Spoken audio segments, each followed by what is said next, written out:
Hello बच्चों, चलिए प्रश्न को पढ़ते हैं और समझते हैं।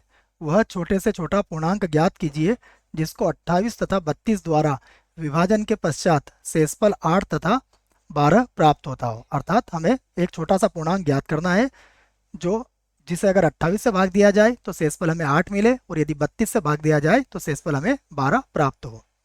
प्रश्न को हल करने से पहले हम प्रश्न के लिए मुख्य अवधारणा लिख लेते हैं। मुख्य अवधारणा में हम लघुत्तम समापवर्तय को समझेंगे। तो मुख्य अवधारणा, जैसा मैंने आपसे कहा कि मुख्य अवधारणा में हम लघुत्तम समापवर्तय को समझेंगे। और क्यों समझेंगे? क्योंकि प्रश्न में भी हमसे छोटा से छोटा पूर्णांक पूछा गया है। तो पहले इसको हम लिख लेते हैं। देखो, इसको हम संक्षेप में क्या लिख सकते हैं? लस। और इसकी अगर हम परिभाषा समझें तो वह यह है कि दो या दो से अधिक संख्याओं का लघुत्तम समापवर्तय वह छोटी से छोटी संख्या है जो दी गई प्रत्येक संख्या से पूर्णतः विभाज्य हो। तो जो दी गई संख्या से पूर्णतः विभाज्य हो, वो छोटा से छोटा संख्या हमें मिलता है इससे। तो प्रश्न में भी देखो ऐसी बात कही गई है, छोटा से छोटा पूर्णांक, इसलिए हम यहाँ पर लघुत्तम समापवर्तय का प्रयोग करेंगे। इसको हम चाहें तो एक उदाहरण से समझ सकते हैं। जैसे मान लीजिए हमारे पास 4, 6, 8 ये तीन संख्याएं हैं और हमें इनका लघुत्तम समापवर्तय ज्ञात करना है। तो ये क्या होगा? देखो, 4, 6 और 8, इसके लिए एक संख्या होगी 24। अगर आप 24 को देखेंगे तो 24 4 के पहाड़े में भी आएगा, 6 के पहाड़े में भी आएगा और 8 के पहाड़े में भी आएगा। 24 के बाद अगली संख्या हो सकती है 48। 48 के अंदर भी यही होगा, ये 4, 6 और 8 से पूर्णतः विभाज्य होगा। परंतु छोटा पूर्णांक कौन है इनमें? छोटा पूर्णांक इसमें 24 है, इसलिए 24 हमारा लस होगा। अब प्रश्न जो है उसको हल करते हैं। तो प्रश्न में हमें सबसे पहले जो संख्याएं दी गई हैं उन्हें देखते हैं हम। तो यहाँ पर दिया है हमें दो पूर्णांक दिए गए हैं 28 और 32। तो दिया है सबसे पहले 28 तथा 32। तो हम क्या करेंगे? 28 और 32 के सबसे पहले गुणनखंड कर लेंगे, क्योंकि हमें इसका लघुत्तम समापवर्तय ज्ञात करना है। तो 28 के गुणनखंड क्या होंगे? देखो, यहाँ पर लिख लेते हैं। 28 के गुणनखंड यहाँ से करके देख लेते हैं। 2, ये 14 बार होगा। 2 से ये 7 बार, और 2 से ये 1 बार।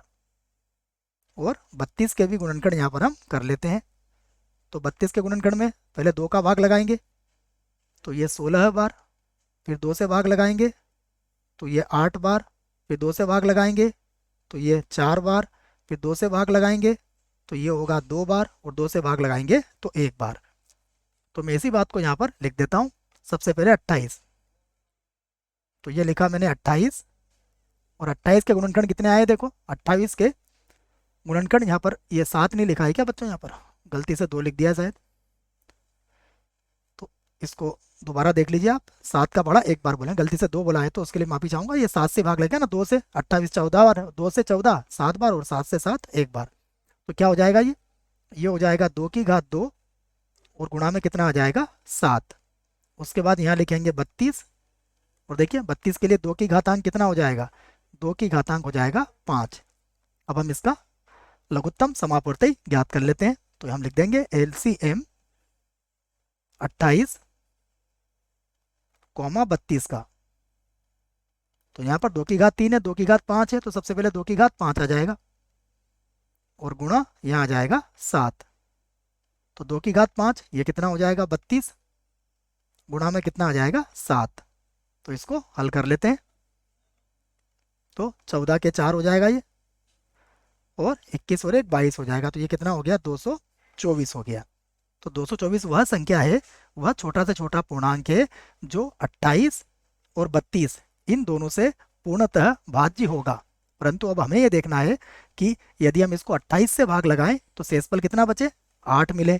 और यदि हम इसको 32 से भाग लगाएं तो शेषफल कितना मिले? हमें 12 मिले। तो हम इसी बात को यहाँ पर आधार बना के हम क्या करते हैं? देखो, यहाँ पर लिख लेते हैं हम अभिष्ट संख्या। अभिष्ट संख्या, यदि हमें वो संख्या प्राप्त करना है तो हम क्या करेंगे? 224 तो वह संख्या थी जिससे शेषफल 0 बचता। अब हम क्या करेंगे? इसमें से 8 को भी घटा देंगे और 12 को भी घटा देंगे। तो जब 8 को घटाएंगे तो शेषफल क्या मिल जाएगा हमें 8, और जब 12 को घटाया तो शेषफल कितना मिल जाएगा हमें 12, इसलिए हमने दोनों को घटा दिया है। तो 12 और 8 कितना हो जाएगा 20, अर्थात ये आ जाएगा 204। तो 204 वह संख्या है जिसको यदि आपने 28 से भाग लगाया तो शेषफल कितना मिलेगा आपको 8 मिलेगा, और यदि इसको 32 से भाग लगाया तो शेषफल कितना मिलेगा आपको 12 मिल जाएगा। यही आपके प्रश्न का उत्तर होगा। आशा करता हूँ आपको इस प्रश्न का उत्तर समझ में आया होगा। धन्यवाद।